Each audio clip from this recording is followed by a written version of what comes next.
لما لبس لاعب كرة السلة الشاب زوج الأحذية الأحمر والأسود لأول مرة في سنة 1984 ما كانش يعرف إنه هيغير لعبة كرة السلة للأبد، واللي بيه قدر الحذاء الرياضي الإير جوردن إن هو يحتل العالم كله وكل الناس بقت عايزة تجيبه، وعلى على كل المنافسين، وكل ده من خلال راجل واحد بس وهو أعظم لاعب كرة سلة شافته ال NBA مايكل جوردن. وقدرت من خلاله شركة نايكي إنها تحدث ثورة في عالم كرة السلة، وغيرت من خلاله ثقافة الأحذية الرياضية تماما. وفي الفيديو ده هنتكلم عنهم بعمق اكتر وعن الشراكه المميزه ما بين شركه نايكي ومايكل جوردن عشان يقدروا ينتجوا الاير جوردن. مبدئيا يعتبر مايكل جوردن هو احسن لاعب كره سله جه على مر العصور، واللي لعب 15 موسم في الام بي اي الدوري الامريكي للمحترفين مع فريق شيكاغو بولز من سنه 1984 لسنه 2003، وكسب 6 بطولات ام بي اي و5 جوائز افضل لاعب، وظهر في 14 مباراه اللي بتجمع كل نجوم العالم. من الاخر زي ما قلت لكم ان هو احسن لاعب على مر العصور، والخليط طبعا ما بين المهاره والرشاقه والاداء الرياضي المذهل في الملعب خلاه ظاهره بالنسبه لكل الناس وكل الشباب، لانه اظهر مهاره غير عاديه في كل البطولات، وحاجه زي الايكونيك سلام دانكس بتاعته. لو ما تعرفش يعني ايه سلام دانكس فمبدئيا عيب عليك تكون في السن ده وما تعرفش يعني ايه، وثانيا هي دي السلام دانكس.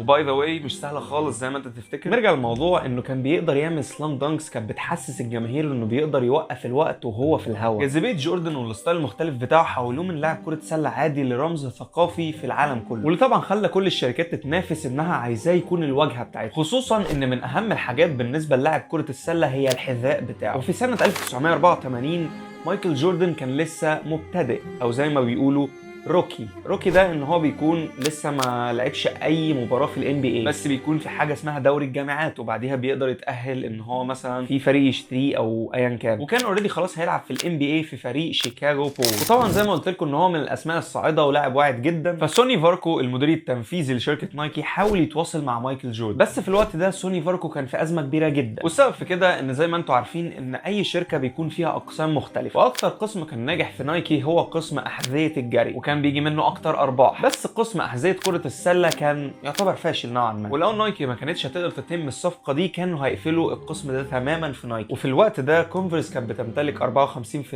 من سوق احذيه السله، واديداس 29 ونايكي 17% بس، فالموضوع كان هيبقى صعب ان هم يقدروا يقنعوا لاعب شاب وظاهره جديده زي ده ان هو يمضي مع اقل شركه في السوق كده. ده من ناحيه شركه نايكي والشركات التانيه. لكن جوردن نفسه كان عايز ايه؟ بالنسبه لجوردن هو كان عايز يمضي مع الشركه المفضله ليه منذ طفولته وهي اديداس، وكان متخذ القرار ده من بدري جدا، حتى لما كونفرس عرضت عليه ما كانش مهتم، مع ان كونفرس هي يعتبر اكبر شركه في السوق، فتفتكر بالنسبه لنايكي هيهتم اصلا؟ في الحقيقه هو ما كانش مهتم اساسا انه يتقابل مع نايكي، ولما سوني فاكارو حاول يتكلم مع مدير اعماله قال له ان جوردن مش مهتم اساسا ان هو يتعاقد مع نايكي، بس مدير الاعمال وضح له ان مايكل جوردن اوريدي اخد قراره خلاص ان هو عايز يمضي مع اديداس، وان من الاخر مفيش اي فرصه ان هم يتعاقدوا. بس سوني كافارو برضه صمم ان هو يروح، لان دي من الاخر كانت اخر فرصه بالنسبه له انه يقدر يحافظ على كارير، فراح لبيت اهله في شمال كارولانا وقدر يتكلم مع امه، لان من الاخر امه هي اللي كانت ماسكه موضوع التعاقد والحاجات دي، فمن الكلام معاها قدر يقنعها ان هم ييجوا يتقابلوا مع نايكي. بس تقول ليه سوني كان مصمم ان هو يتقابل مع جوردن وعيلته،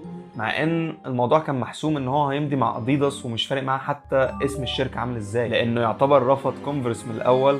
ف ايه الحاجه السبيشال او المميزه عند نايكي عشان يتعاقد معاه؟ سوني زي ما تقول لقى ثغره يقدر يخش بيها لجوردن، لان من الاخر الشركات التانية كانت بتتعاقد مع اللعيبه مش عشان اسمهم ولا عشان اللعيب نفسه، هو بس ان في لعيب صاعد فهنضمه للكوليكشن اللعيبه اللي عندنا، وكانوا فعلا بيقدروا يلموا ابرز لعيبه في المجال. ولكن سوني كانافارو كان فعلا كانافارو مين يا اسطى؟ عايز اقول دلوقتي وانا قاعد بمنتج ان هو اصلا اسمه سوني فاكارو، فانا قلت سوني فاكارو في مره، بعد كده قلت سوني كافارو، بعد دلوقتي بقى اسمه سوني كانافارو.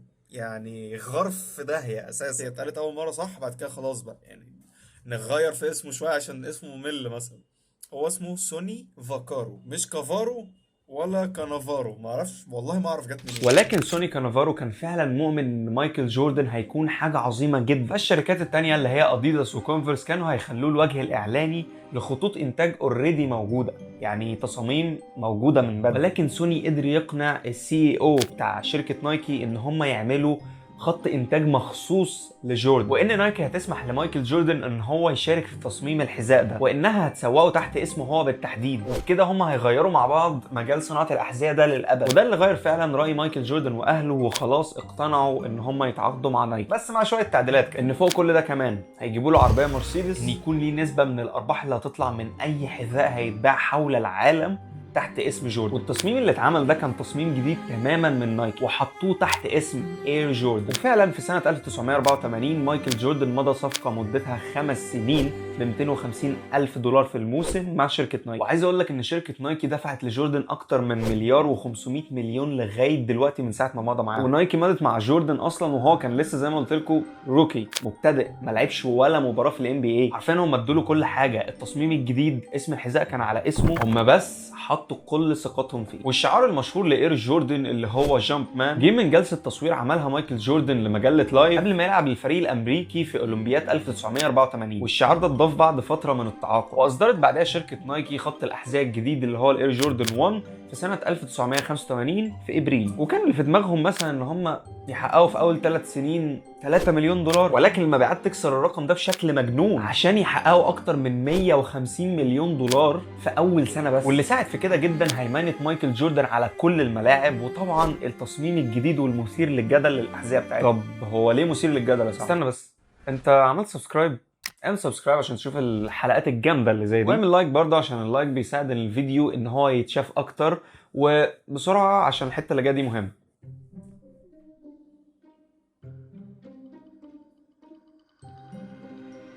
خلصت؟ خلينا نكمل. ليه هو كان مثير للجدل؟ لان سياسه الام بي اي نصت ان الاحذيه لازم يكون فيها اللون الابيض بنسبه 51% عشان يقدر يتوافق مع باقي الفريق، وعدم اتباع السياسه دي هيتاخد عليها غرامه 5000 دولار في كل ماتش. ولكن شركه نايكي قالت لهم واصلا نايكي صممت الاير جوردن 1 على اساس الالوان بتاعه فريق شيكاغو بولز اللي هو الاحمر والاسود، مع 23% بس من اللون الابيض، وهي بكده بتخالف القوانين. بس مش غريب ان نايكي توافق ان هم يدفعوا الغرامه في كل ماتش، واللي خلى الناس تستغرب اكتر. بس نايكي هنا عملت حركه صايعه، قالت لك ان لما احنا ندفع الغرامه ونصمم على التصميم ده هيخلينا في الهيدلاينز لما تنزل الاخبار، ده هيكون اكتر موضوع مثير للجدل، وبكده هيزيد الدعايات بتاعتهم اكتر، وهتخلي الناس تبقى عايزه تجيب الحذاء ده اكتر. بلس ان الموضوع ده خلى الناس تطلع اشاعه ان الحذاء ده هو اللي بيخلي مايكل جوردن لعيب كره سله محترف كده، لغايه ما جه الوقت في 18 اكتوبر والان بي اي تمنع تماما ان اي لاعب يلبس الحذاء ده، لانهم مش عايزين حد يتعارض مع سياسه الان بي اي ويعدي كده، واتشهر بانه الاير جوردن 1 الممنوع من الان بي اي. وعايز اقول لك ان دي اكتر حاجه حصلت في مصلحه نايكي، لان انت تقدر تمنعه من الام بي اي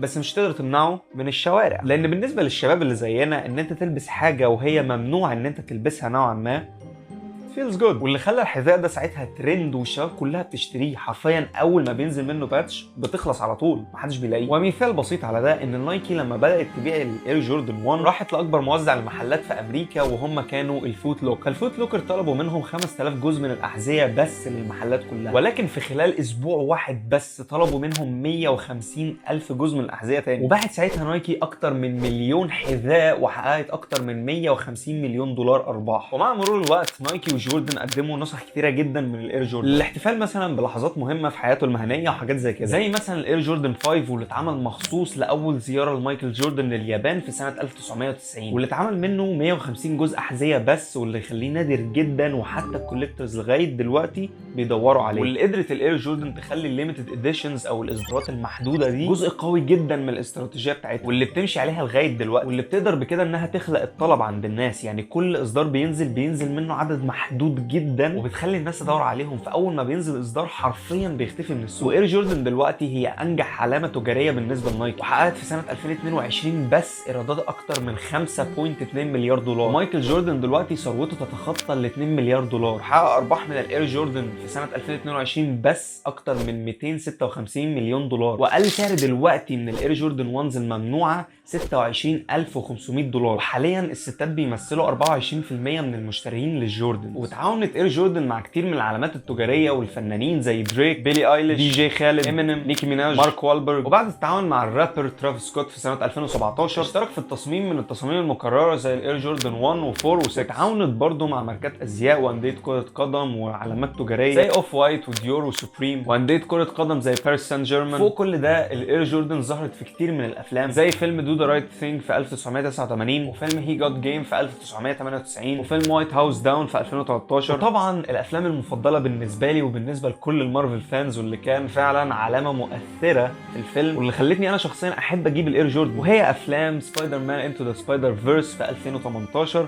وسبايدر مان اكروس ذا سبايدر فيرس في 2023، واللي في السينمات حاليا بس اتمنع عرضه في مصر ومش هنقدر نتفرج عليه بطريقه قانونيه طبعا، واتمنع برضه في معظم الدول العربيه، وانا مش عارف هنخلص من الحوار ده امتى. بس المهم برضه بنشوف فيه شكل جديد للاير جوردن واللي هحاول اتحصل عليه في اقرب وقت لانه الحقيقه عجبني جدا. واخيرا فيلم اير اللي نزل في ابريل اللي فات 2023 من بطوله مات ديمون واخراج وتمثيل بين افليك، واللي بيتكلم اصلا عن قصه الاير جوردن، وبصراحه فيلم جامد يعني يا ريت تتفرجوا عليه. وفي الحقيقه شركه نايكي عملت شغل عبقري جدا في ان هي تقدر تبني براند جديد، بس لازم معظم الفضل يروح للراجل اللي اتبنت حواليه البراند دي كلها، وبسببه الناس فعلا اتعلقت بالاير جوردن. وعايز اقول لك ان في دلوقتي اير جوردنز نادره جدا سعرها بيوصل ل $100,000 عشان تتباع، مش شرط ان انت تتعب جدا في حياتك عشان تقدر توصل لالاف وملايين زي مايكل جوردن. ولو بصيت على الموضوع من ناحيه تانية هو ببساطه مضى على عقد بس وكمل لعب سله زي ما هو، يعني يعتبر ما عملش حاجه غير الطبيعي. فالموضوع كله فرصه لو انت استغلتها صح هتقدر تحقق من خلالها الاف وملايين،